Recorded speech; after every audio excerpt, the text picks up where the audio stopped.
மேற்கு வங்க முதலமைச்சர் மம்தா பானர்ஜியால் பசீம் பங்களா தலித் அகாடமி தலைவராக நியமிக்கப்பட்டுள்ளார்.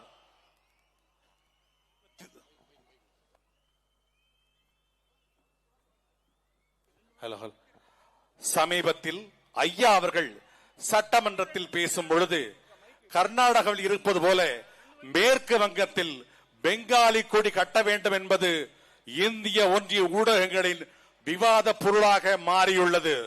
இதோ மனோரஞ்சன் வியாபாரி உங்கள் முன்னிலையில்.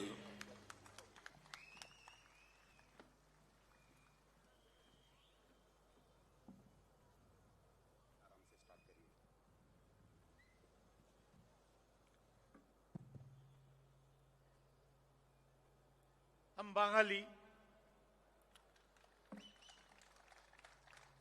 बांग्ला में बोलने से अच्छा होता, लेकिन मजबूरी है यही कि बांग्ला में बोलेंगे तो आप लोग समझ नहीं पाएंगे, और बांग्ला में बोलने से एक ट्रांसलेटर जरूरत था, वो हमें नहीं मिल पाया, इसीलिए मजबूरन हमें हिंदी बोलना पड़ रहा, क्योंकि हिंदी का एक ट्रांसलेटर मेरे बाजू में है. அதாவது என் தாய்மொழி பெங்காலில தான் பேசணும்னு எனக்கு விருப்பம் இருக்குது.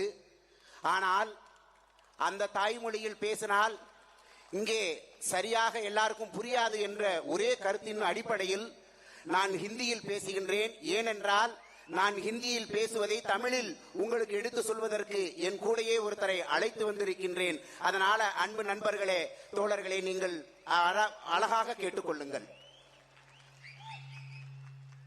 मेरे प्यारे जातीयतावादी तमिल भाई बहनों, आप सबको मनोरंजन व्यापारी का हार्दिक नमन. அன்பு உள்ளங்களே, தமிழக மக்களே, உங்களோடு இந்த இன எழுச்சி மே 18 இந்த பொதுக்கூட்டத்தில் நான் உங்களோடு உரையாற்றுவதற்கு வந்திருப்பதை நான் மிக மகிழ்ச்சி அடைகின்றேன். मैं हूं तो एक विधायक तृणमूल कांग्रेस पार्टी से, लेकिन यहां मैं तृणमूल कांग्रेस का विधायक का हैसियत से यहां नहीं आए. यहां हम आए एक जातीयतावादी सैनिक का हिसाब में आपको जातीयतावादी आंदोलन में शामिल और शरीक होने का लिए. நான் ஒரு திரிணாமுல் காங்கிரஸ் கட்சியோட ஒரு எம்எல்ஏ சட்டமன்ற உறுப்பினராக கல்கத்தாவில் இருக்கின்றேன். ஆனால் இங்கே வந்திருப்பது திரிணாமுல் காங்கிரசின் சார்பாக அல்ல, என் சார்பாகவும் என் மக்கள் சார்பாகவும் இந்த இன படுகொலை நடத்தக்கூடிய ஒவ்வொரு இடங்களிலும் என் குரல் ஒலிக்கும் என்ற உங்களுக்காக நான் வந்திருக்கின்றேன். आप लोग का बीच का एक भाई, मेरे मित्रों, जीवा डेनिंग यहां से कलकत्ता गया था. 2 दिन तक इंतजार किए, फिर हमसे मुलाकात हो पाया. फिर हमें बोला कि आपको तमिलनाडु में आना है, हमारे लड़ाई में आपको भी शिरकत करना है. तो उन्हीं के कहने पर हम यहां आए. 2 வாரங்களுக்கு முன்பு ஜீவா டானிங் அவர்கள் என்னை தொடர்பு கொண்டு என்னை சந்திக்க வந்திருந்தார். அப்பொழுது அவர் கூறியதாவது, நாங்கள் நடத்தக்கூடிய இந்த பொதுக்கூட்டத்தில் நீங்கள் கண்டிப்பாக கலந்து கொள்ள வேண்டும், உங்களோட உணர்வுகளையும் உங்களோட உணர்ச்சிகளையும் நீங்கள் வெளிப்படுத்த வேண்டும் என்று என்னை அழைத்த போது உடனடியாக நான் வருகின்றேன் என்று கம்பீரமாக அவருக்கு குரல் கொடுத்து வந்திருக்கின்றேன். एक छोटी सी तिल्ली में इतना आग होता है कि वो एक पूरा जंगल को जला सकता. ऐसे ही हमने आज उनसे पहली बार मुलाकात किए. श्री सिमन जी, अन्ना जी,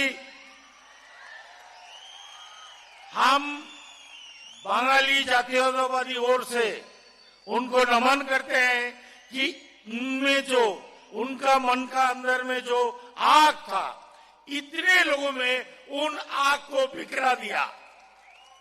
அதாவது ஒரு பூனைக்கு ஒரு தீ பற்றிவிட்டால் அந்த பூனை எந்த அளவுக்கு உலகமெல்லாம் தீயை பற்ற வைக்குமோ அந்த அளவிற்கு இந்த கூட்டத்தை நான் பார்க்கும் பொழுது எனக்கு உணர தோன்றுகின்றது. உங்கள் அண்ணா, எங்கள் அண்ணா அண்ணன் செந்தமிழன் சீமான் அவர்கள் இத்தனை கூட்டங்களை உருவாக்கி இருக்கின்ற என்றால் மிக பெருமையாக இருக்கின்றது. आप लोग का अंदर में जो आग अब जल गया, प्रज्वलित हो गया, उसको बुझाने का क्षमता किसी में नहीं है। और उन आग एक दिन समाज की तमाम बुराइयों को खत्म करके एक नया समाज निर्माण करेगा। इसमें आप लोग का भागीदारी रहेगा, आप ही लोग का सहयोग रहेगा और आप ही लोग उसको निर्माण करेंगे। உங்கள் அனைவர்களிடம் இருக்கக்கூடிய அந்த நெருப்பு கதிர், அதை உருவாக்கிவிட்ட அந்த அண்ணன் செந்தமிழன் சீமான் அவர்கள் இந்த நெருப்பை ஒருபொழுதும் அணைக்க முடியாது, அணைக்கவும் விடமாட்டீர்கள் நீங்கள் என்று உங்களை கம்பீரமாக அவர் கௌரவிக்கின்றார். आप तमिल भाई है, हम बंगाली भाई है, हम किसी का विरोध नहीं कर रहे, किसी का दुश्मन नहीं, हम सिर्फ अपना अधिकार मांग रहे हैं, अपना हक मांग रहे हैं। हमें बोल रहे हैं कि हमारे जो भाषा, हमारे जो साहित्य, हमारे जो संस्कृति, ये हमारा सबसे महान है। हमारे पास हमारे इन भाषा, इन साहित्य, इन संस्कृति के ऊपर में तुम्हारे भाषा, तुम्हारे साहित्य, तुम्हारे संस्कृति को मत थोपो। हम है, तुम रहो। அதாவது மொழி இனம் பற்று இது நம்மளுடையது. நம் மொழியை நாம் தான் பாதுகாக்க வேண்டும்.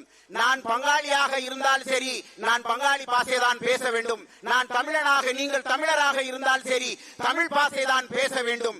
இதற்கு இடையில் எத்தனை மொழிகள் வந்தாலும் எல்லாத்தையும் துரத்தி அடிப்பதற்காக தயாராகுவோம் என்று உங்களிடத்தில் உரைத்துக் கொள்கின்றேன். बड़ी दुख की बात यह है कि अभी केंद्र में ऐसा एक सरकार बैठा है, वो हिंदी में बात करते हैं तो सारे देश के लोगों उनको वो बोलते हैं कि आपको भी हिंदी में बात करना चाहिए। हम क्यों माने भाई? आपका तमिल भाषा, हमारे बांग्ला भाषा हिंदी से क्या कोई कम है?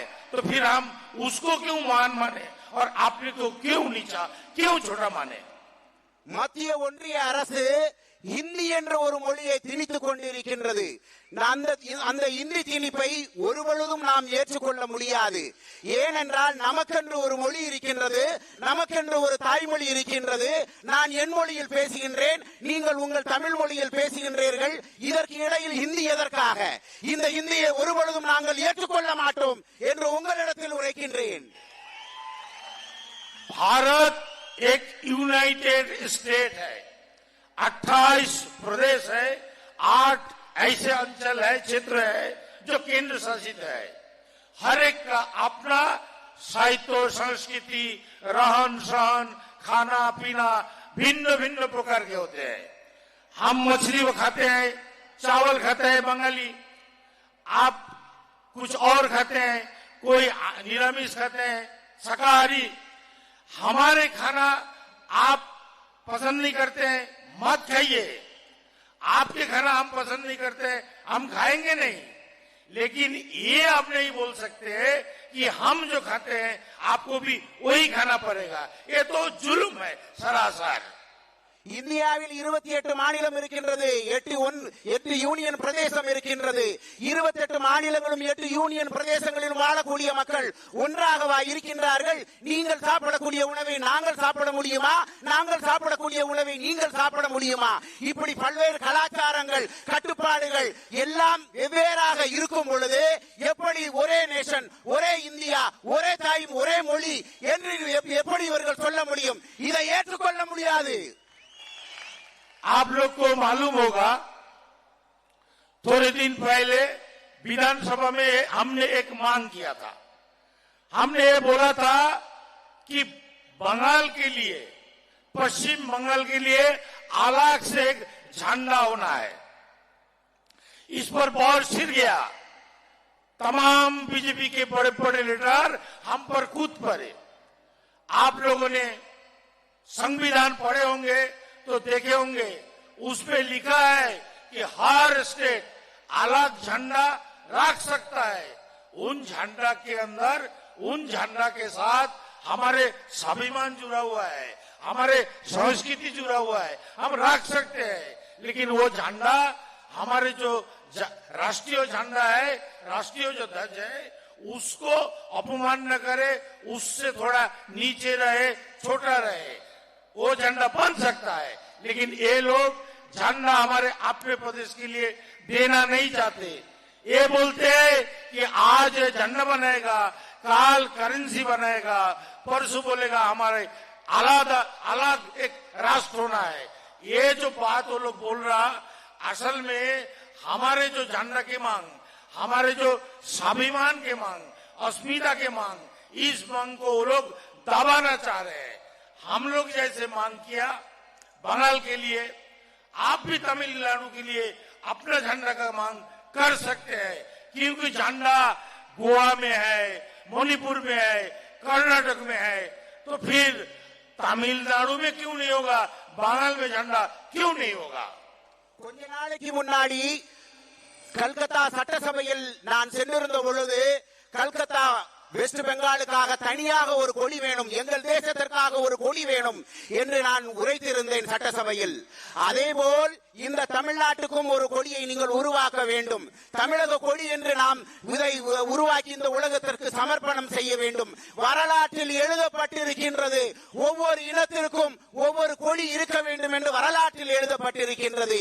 இதை நான் சொல்லும் பொழுது பிஜேபியில் உள்ள ஒரு சட்டமன்ற உறுப்பினர் என்னிடம் கேட்டார், இன்று கொடிகை பேர்கள், நாளை நீங்கள் பணத்தை கூட உருவாக்குவீர்கள் என்று. அப்படி கேட்கும் பொழுது, அப்படி நிலைமை வந்தால் அதை கூட நாங்கள் உருவாக்குவோம் என்று मार्ब तटी नान उड़ेन।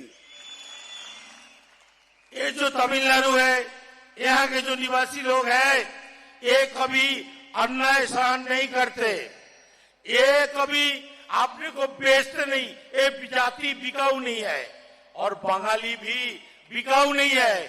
इसके लिए हम लोगों को वो दिल्ली वाले डरते हैं, चाहते हैं कि हम लोग को हर समय दबा के रखे।